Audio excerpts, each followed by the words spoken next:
State service pensioners association Kodungallur നിയോജക മണ്ഡലം വാർഷിക സമ്മേളനം നടന്നു.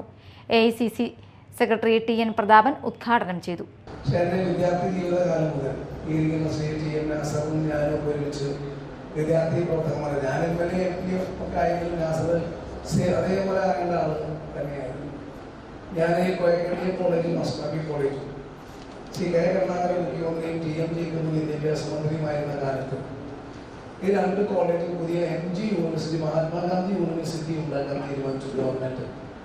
ഇപ്പോൾ UGCയുടെ നിർദ്ദേശപ്രകാരം ഒരു യൂണിവേഴ്സിറ്റി ഉണ്ടാകുമ്പോൾ, പുതിയ യൂണിവേഴ്സിറ്റി ഉണ്ടാകുമ്പോൾ മിനിമം എത്ര കോളേജ് വേണം, എത്ര ജില്ല കവർ ചെയ്യണമെന്നൊക്കെ നോംസ് ഉണ്ടായിരുന്നു.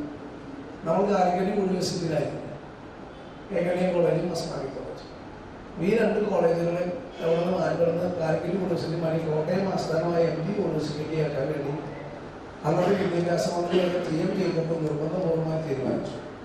മുഖ്യമന്ത്രിയായിരുന്ന മാളക്കാരനായിരുന്ന കെ കരുണാകരൻ അവർക്ക് ഇഷ്ടമുണ്ടായിരുന്നില്ല. അത് PK രാജൻ ചേട്ടനായിരുന്നു MLA.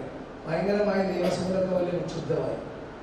അന്ന് ഭരിക്കുന്നത് കരുണാകരൻ, കോൺഗ്രസ്, UDF. ഞാനന്ന് AIC ജില്ലാ പ്രസിഡന്റ്, പിന്നെ നാസർ AICന്റെ കൊടുങ്ങല്ലൂർ താലൂക്ക് പ്രസിഡന്റ്. നമ്മൾ ഒരു കാരണവശാലും ഈ രണ്ട് കോളേജുകൾ മാറ്റം കൊടുങ്ങല്ലൂരിൽ identity Calicut university. DCC general secretary TM Nasar മുഖ്യാതിഥിയായിരുന്നു.